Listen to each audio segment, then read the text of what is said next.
adapters are available that can be used to change the temperature rating of a conductor. These adapters are typically made of a material with a higher temperature rating than the conductor itself. They are installed between the conductor and the termination point. In this scenario, an adapter can change the temperature rating of the 500 MCM XHHW AL wire from 90 degrees Celsius to 75 degrees Celsius. This would meet the inspector's requirement and allow the existing wire to remain in place. While MCADAPT does manufacture an adapter that can transition from 500 MCM AL XHHW to 500 MCM CUTHHN, the specific adapter is designed solely as a mechanical connector for dissimilar metals, not to alter the temperature rating of the conductor. For modifying the temperature rating, a different type of adapter is needed. Several manufacturers offer these adapters, so a suitable option should be obtainable. Here are some examples of adapters that can be used to change the temperature rating of a conductor. Firstly, Anderson Power Products produces a line of adapters called TempGuard adapters. These adapters are available in various sizes and configurations. They can modify a conductor's temperature rating from 60 degrees Celsius to 90 degrees Celsius or from 75 degrees Celsius to 90 degrees Celsius. Secondly, Burndy manufactures a line of adapters called TempLock adapters. Like the Anderson products, these come in various sizes and configurations. They facilitate changing a conductor's temperature rating from 75 degrees Celsius to 90 degrees Celsius or from 90 degrees Celsius to 105 degrees Celsius. Thirdly, Eaton offers a line of adapters called SureTemp adapters. These adapters are also available in a range of sizes and configurations. They offer options for modifying conductor temperature ratings from 60 degrees Celsius to 75 degrees Celsius, from 75 degrees Celsius to 90 degrees Celsius, or from 90 degrees Celsius to 105 degrees Celsius. These examples are just a few of the adapter types available. To identify an adapter meeting specific needs, one can contact a local electrical supplier or search online. When selecting an adapter, several factors should be considered. 1. The size of the conductor. The adapter must be appropriately sized for the conductor being used. 2. The temperature rating of the conductor. The adapter must be capable of changing the conductor's temperature rating to the desired level. 3. The type of termination. The adapter must be compatible with the type of termination being used. Regarding ampacity and temperature ratings, it's important to understand the relevant sections of the National Electrical Code, or NEC. Conductors are typically rated based on their insulation type, which determines their allowable operating temperature. Common insulation types include THHN, THWN, XHHW, and others. Each insulation type has a maximum temperature rating such as 60 degrees Celsius, 75 degrees Celsius, or 90 degrees Celsius. The ampacity of a conductor is the maximum current it can carry continuously without exceeding its temperature rating. The NEC provides ampacity tables, such as Table 310.15b16 in the 2017 NEC, which list the ampacities of various conductors based on their size, insulation type, and installation conditions. When conductors are used in parallel, as in the described scenario with 6 parallel runs of 500 MCM XHHW aluminum, the ampacity must be adjusted according to NEC section 310.10h. This section requires that all parallel conductors be of the same material, same size, same insulation type, and terminated in the same manner. The ampacity of each parallel conductor is derived to account for the increased heat generated by multiple conductors in close proximity. The termination temperature rating is another critical factor. Electrical equipment, such as circuit breakers, switches, and lugs, are also rated for a maximum operating temperature. These temperature ratings are typically marked on the equipment. NEC section 110.14c addresses the temperature limitations of conductors and equipment. This section generally requires that conductors be selected and installed so that their ampacity does not exceed the lowest temperature rating of any connected termination, conductor, or device. In other words, the conductor's ampacity must be derated if necessary to match the temperature rating of the weakest link in the circuit. In the scenario with 500 MCM XHHW aluminum conductors, the inspector is likely concerned about the temperature rating of the lugs used to terminate the conductors. If the lugs are only rated for 75 degrees Celsius, then the conductors must be derated to the 75 degrees Celsius ampacity, even though the XHHW insulation is rated for 90 degrees Celsius. This is because the lugs could overheat if the conductors are allowed to carry their full 90 degrees Celsius ampacity. The NEC provides ampacity tables for different temperature ratings.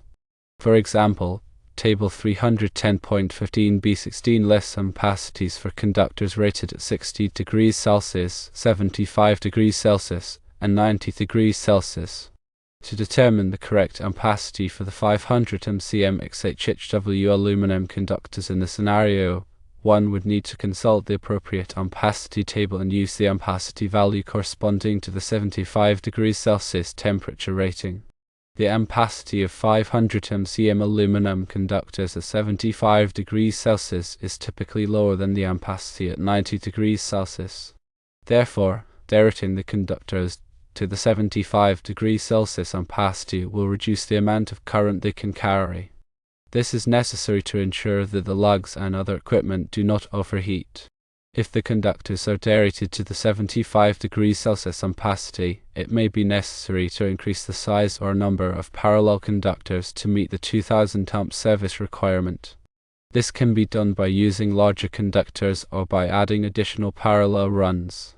It is also possible to use lugs with a higher temperature rating. If lugs rated for 90 degrees Celsius are used, then the conductors can be operated at their full 90 degrees Celsius ampacity. However, it is important to ensure that all other equipment in the circuit is also rated for 90 degrees Celsius. In summary, when working with electrical conductors, it is essential to understand the temperature ratings of the conductors, terminations, and equipment. The NEC requires that conductors be selected and installed so that their ampacity does not exceed the lowest temperature rating of any connected termination, conductor, or device. If necessary, conductors must be derated to match the temperature rating of the weakest link in the circuit. Adapters, such as those from Anderson Power Products, Burndy, and Eaton, can be used to change the temperature rating of a conductor. These adapters can be helpful in situations where it is not possible or practical to replace the conductors or terminations. However, it is important to select an adapter that is appropriate for the specific application and that meets all applicable codes and standards. To elaborate on the selection of appropriate adapters and the NEC requirements, let's delve deeper into specific considerations. Firstly, it's essential to verify the adapter's listing and labeling. Any adapter used in an electrical installation must be listed by a recognized testing laboratory such as Underwriters Laboratories, Oral, or Intetic, or Etel. The listing mark indicates that the adapter has been tested and found to comply with applicable safety standards. The adapter's label should clearly indicate its intended use, voltage rating, current rating, and temperature rating. Using an unlisted or improperly labeled adapter can create a safety hazard and violate the NEC. Secondly, the adapter must be compatible with the conductor material. In the described scenario, the conductors are 500 MCM aluminum. Therefore, the adapter must be specifically designed and listed for use with aluminum conductors. Aluminum and copper are dissimilar metals, and when they are directly connected, galvanic corrosion can occur. Galvanic corrosion is an electrochemical process that can degrade the connection and lead to increased resistance and potential failure. To prevent galvanic corrosion, adapters used to connect aluminum and copper conductors must be designed to provide a suitable transition between the two metals.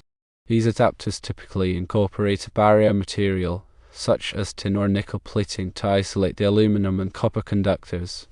Thirdly, the adapter must be properly installed. The installation instructions provided by the adapter manufacturer must be followed carefully. The conductors must be properly prepared, and the adapter must be securely connected to both the conductor and the termination point. Over-tightening or under-tightening the adapter can damage the connection and lead to failure. Torque specifications, if provided by the manufacturer, should be strictly adhered to.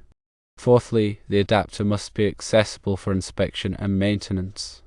NEC Section 110.26 requires that all electrical equipment be accessible for inspection and maintenance. This means that the adapter must be located in a place where it can be easily inspected and where maintenance can be performed if necessary. The adapter should not be concealed behind walls or ceilings or in other inaccessible locations. Fifthly, the adapter must be protected from physical damage. NEC Section 110.27 requires that electrical equipment be protected from physical damage. This means that the adapter must be located in a place where it is not likely to be damaged by impact, vibration, or other physical forces. If the adapter is located in a hazardous location, it must be protected by an enclosure that is specifically designed for that type of location. Sixthly, the adapter must be properly grounded. NEC Section 250 provides detailed requirements for grounding electrical systems. The adapter must be grounded in accordance with these requirements to ensure that any fault current will safely flow to ground. The grounding conductor must be properly sized and connected to the adapter. Furthermore, it's important to consider the specific application and the environment in which the adapter will be used. For example, if the adapter will be exposed to moisture or corrosive chemicals, it must be made of a material that is resistant to these conditions. If the adapter will be used in a high vibration environment, it must be designed to withstand vibration without loosening or failing. Moreover, it is crucial to coordinate with the local electrical inspector. The electrical inspector has the final authority to approve or disapprove an electrical installation. It is always a good idea to consult with the inspector before installing any new equipment, including adapters. The inspector can provide guidance on the applicable codes and standards and can help ensure that the installation is safe and compliant. In summary, selecting and installing an adapter to change the temperature rating of a conductor requires careful consideration of several factors. These factors include the adapter's listing and labeling, compatibility with the conductor material, proper installation, accessibility, protection from physical damage, grounding, the specific application, the environment, and coordination with the local electrical inspector. By carefully considering these factors, one can ensure that the adapter is properly selected and installed and that the electrical installation is safe and compliant. Additionally, remember that while adapters can provide a solution in certain situations, they should not be used as a substitute for proper design and installation practices.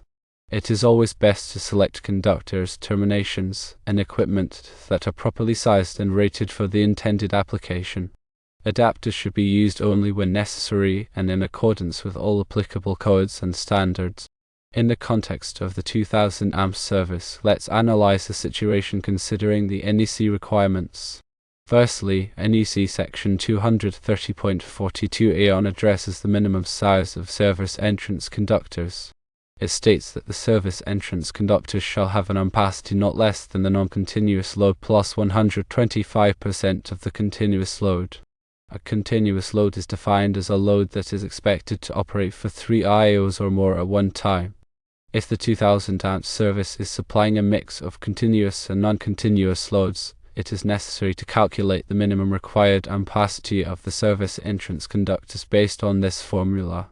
Secondly, NEC Section 310.15b7 provides a simplified method for sizing service entrance conductors for one-family dwellings and multi-family dwellings. However, this section does not apply to commercial or industrial installations. Therefore, it cannot be used to size the service entrance conductors for the 2000 amp service. Thirdly, NEC Section 310.10h addresses the requirements for parallel conductors. As mentioned earlier, this section requires that all parallel conductors be of the same material, same size, same insulation type, and terminated in the same manner. The ampacity of each parallel conductor is derivated to account for the increased heat generated by multiple conductors in close proximity. To determine the ampacity derivating factor for parallel conductors, one must consult NEC Table 310.15b3. This table provides derivating factors based on the number of conductors in a raceway or cable. The derivating factors are applied to the allowable ampacity of each conductor. In the scenario with 6 parallel runs of 500 MCM XHHW aluminum conductors, the directing factor will depend on the specific installation conditions. If the conductors are installed in a raceway, the directing factor will be based on the number of conductors in the raceway. If the conductors are installed as single conductors in free air, the directing factor will be different. Fourthly, NEC Section 110.14c addresses the temperature limitations of conductors and equipment. This section requires that conductors be selected and installed so that their ampacity does not exceed the lowest temperature rating of any connected termination, conductor, or device. As discussed earlier, if the lugs used to terminate the 500 MCM XHHW aluminum conductors are only rated for 75 degrees Celsius, then the conductors must be derated to the 75 degrees Celsius ampacity. To determine the correct ampacity for the 500 MCM XHHW aluminum conductors at 75 degrees Celsius, one would consult NEC Table 310.15b16. This table lists the ampacities of various conductors based on their size, insulation type, and temperature rating. The ampacity of 500 MCM aluminum conductors at 75 degrees Celsius is typically lower than the ampacity at 90 degrees Celsius. Therefore, derating the conductors to the 75 degrees Celsius ampacity will reduce the amount of current they can carry. This is necessary to ensure that the lugs and other equipment do not overheat. Fifthly, after applying the derating factors for parallel conductors and temperature limitations, it is necessary to verify that the ampacity of the service entrance conductors is sufficient to carry the load. If the ampacity is not sufficient, it may be necessary to increase the size or number of parallel conductors. In the scenario with a 2000 amp service, it is likely that the 6 parallel runs of 500 MCM XHHW aluminum conductors will need to be derated due to both the parallel conductor derating factor and the temperature limitation of the lugs. This could significantly reduce the amount of current that the conductors can carry. It is important to carefully calculate the ampacity of the conductors after applying all applicable derating factors to ensure that the service is properly sized and that it can safely carry the load. In addition to the NEC requirements, it is also important to consider the manufacturer's instructions for the equipment being used. The manufacturer's instructions may provide additional requirements or recommendations for the installation of the equipment. These instructions should be followed carefully to ensure that the equipment is properly installed and that it will operate safely and reliably. In conclusion, sizing service entrance conductors for a 2000 amp service requires careful consideration of several factors, including the load requirements, the NEC requirements, and the manufacturer's instructions. It is important to properly apply all applicable derating factors and to ensure that the ampacity of the conductors is sufficient to carry the load. It is also important to consult with the local electrical inspector to ensure that the installation is safe and compliant. By following these guidelines, one can ensure that the 2000 amp service is properly sized and installed and that it will provide reliable power for the intended application.